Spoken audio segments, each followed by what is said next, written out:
एक छोटे से गांव के पास एक जंगल था जिसे लोग श्रापित जंगल कहते थे। गांव के बड़े बुजुर्ग कहते थे कि वहाँ एक समय एक राजा का महल था, लेकिन राजा ने अपने लोगों के साथ धोखा किया, जिसके वजह से उस जंगल पर श्राप लग गया।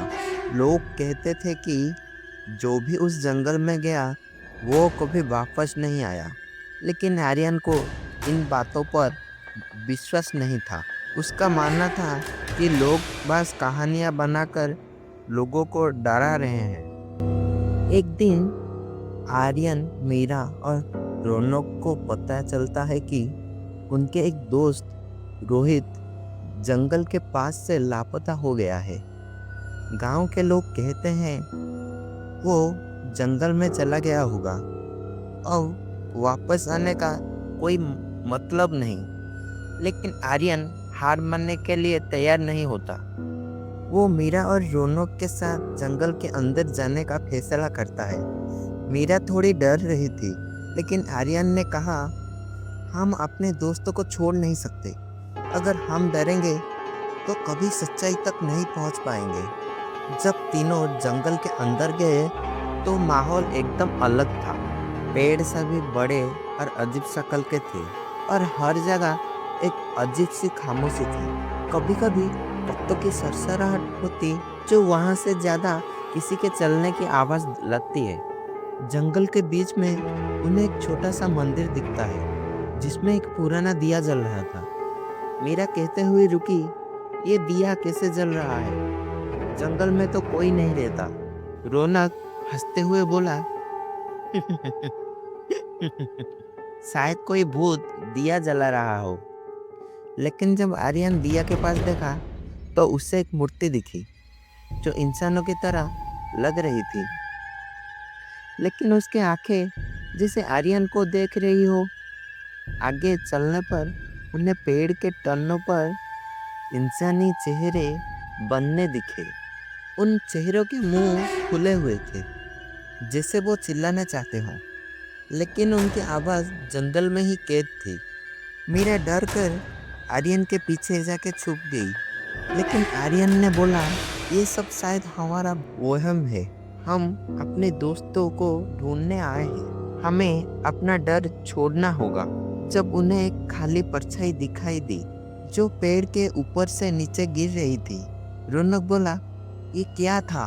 मैंने अपने जिंदगी में ऐसी चीज कभी नहीं देखी। परछाई के नीचे आते ही एक डरावनी आवाज सुनाई दी, तुम सब यहाँ से चले जाओ, वरना तुम सभी भी पेड़ के चेहरे बन जाओगे। जब आर्यन, मीरा और रौनक जंगल के अंदर आगे बढ़ते हैं तो उन्हें पता चलता है कि जंगल एक इंसान के लालच के नतीजा है। जंगल के अंदर एक राजा की आत्मा कैद है, जो अपने दोषों का प्रायश्चित कर रहा है। राजा उन लोगों की मदद करते हैं जो सच्चाई के रास्ते पर होते हैं। क्या आर्यन और उसके दोस्त जंगल के श्राप को तोड़ पाएंगे? क्या वो अपने दोस्त रोहित को वापस ला पाएंगे, या फिर जंगल उन्हें भी अपना शिकार बना लेगा? अगर आपको कहानी अच्छा लगता है तो ऐसे ही नया कहानी सुनने के लिए हमारा चैनल को सब्सक्राइब कीजिए और बेल बटन को ऑल पे सेट कर दीजिए, तो आप हमारा कोई भी कहानी मिस नहीं करेंगे। तो चलिए अब जानते हैं कहानी में आगे क्या होगा। आर्यन, मीरा और रौनक अब जंगल के बीच तक पहुंच गए थे। जंगल की घनी शाखाओं के नीचे अंधेरा इतना घना हो चुका था कि उन्हें रास्ता का पता लगना मुश्किल हो रहा था। लेकिन आर्यन ने अपने दोस्तों को कहता है कि डरना मत। जंगल के अंदर जितना शांत रहेंगे उतना ही आसान होगा यहाँ से निकलना और रोहित को ढूंढना। चलते चलते उन्हें एक पर्वत का छोटा सा घर मिला। घर पुराना और बिखरने के कगार पे था। आर्यन बोला, शायद रोहित यहाँ छुप गया हो। उन्होंने घर के अंदर जाने का फैसला किया। अंदर घुसने पर उन्होंने देखा कि दीवार पर लाल रंग से कुछ अजीब सी सिंबल बना हुआ था। रौनक बोला, मुझे ये सब बिल्कुल पसंद नहीं आ रहा है। ये सिंबल सभी जादू टोना का लगता है। तभी एक तेज हवा चली और घर का दरवाजा खुद को खुद बंद हो गया। मीरा ने चिल्लाई, ये क्या था? दरवाजा कैसे बंद हो गया? आर्यन ने दरवाजा खोलने की कोशिश की, लेकिन दरवाजा हिल तक नहीं रहा था। तभी उन्हें एक डरावनी आवाज सुनाई दी, तुम यहाँ क्यों आए हो? तुम्हें वापस चला जाना चाहिए। आर्यन ने आवाज के सामने हिम्मत नहीं हारी। उसने जोर से बोला, हम अपने दोस्तों को ढूंढने आए हैं। हम तब तक नहीं जाएंगे जब तक उसे वापस नहीं ले आते। लेकिन इस बार एक रोशनी उनके सामने चमकने लगी। रोशनी एक पुराना तस्वीर में बन गया।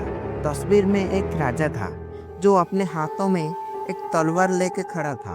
रोशनी कहता है, अगर तुम्हें यहाँ से निकलना है तो तुम्हें अपना डर का सामना करना होगा। ये जंगल डर का परीक्षा है। जंगल ने तीनों के लिए अलग अलग दरवाजा खोल दिया। आर्यन, मीरा और रौनक को अपने डर का सामना करना था। आर्यन को उसके सामने उसका पिता का शव दिखाई दिया। पिता की मौत का डर उसके लिए हमेशा एक छुपा हुआ डर था। लेकिन आर्यन समझ जाता है कि ये जंगल का जादू है। उसने जोर से बोला, मैं अपने डर को नहीं मानूंगा। ये बस एक धोखा है। जितनी ही उसकी हिम्मत बढ़ी उतना ही सब गायब हो गया। मीरा को एक छोटा सा बचपन का डर याद आता है। जब उसने अपने दोस्तों को पानी में डूबते हुए देखता है, उसे लगता था कि वो किसी की मदद नहीं कर सकती। जंगल ने उसे एक तालाब के पास खड़ा कर दिया। तालाब में एक डूबता हुआ लड़का दिख रहा था। मीरा डर के मारे कपकपा रही थी, लेकिन उसने अपने आप से कहा, अगर मैं अब नहीं कोशिश करूंगी तो ये डर हमेशा मुझे सताएगा। उसने तालाब में कूदकर लड़के को बचाया और तालाब गायब हो गया और मीरा का डर भी। और रौनक के सामने एक अंधेरा गुफा खुल गया, जहाँ से किसी का चिल्लाना सुनाई दे रहा था। वो हमेशा मजाक में अपना डर को छुपाता था, लेकिन उस गुफा में जाने से उसका सच सामने आ गया। उसने अंधेरे में चलना शुरू कर दिया और खुद से बोला, मैं मजाक करके डर नहीं छुपा सकता, मुझे इसे जीतना होगा। तीनों ने अपना डर को जीतकर एक जगह इकट्ठा हो गए। उनके सामने एक पुराना महल था। महल के अंदर एक शक्ति उनका इंतजार कर रहा था। एक आवाज उनसे कहता है, तुमने अपने अंदर का डर को जीत लिया है, इसीलिए तुम सच्चाई तक पहुंच गए हो। और तुम्हारा दोस्त रोहित इसी महल में ही है। लेकिन अगर तुम इस श्रापित जंगल को मुक्त करना चाहते हो तो तुम्हें एक और कदम उठाना होगा। तो आर्यन ने बोला, हमें बताओ, हम क्या कर सकते हैं? तो आवाज ने तुरंत ही बोला, ये जंगल तब तक श्रापित रहेगा जब तक लोग अपने डर और लालच के कैद से बाहर नहीं आएंगे। तुम्हें इस महल के अंदर छुपे एक चीज को ढूंढना होगा जो इस श्राप का तोड़ है। तो उसके बाद तुरंत ही आर्यन, मीरा और रौनक तीनों मिलके महल के अंदर उस चीज को ढूंढने निकलते हैं। महल के सभी कोनों में नया चैलेंजेस रहता है। क्या वो श्राप को तोड़ पाएंगे या फिर वो जंगल हमेशा के लिए अपने अंदर उन्हें कैद कर लेगा?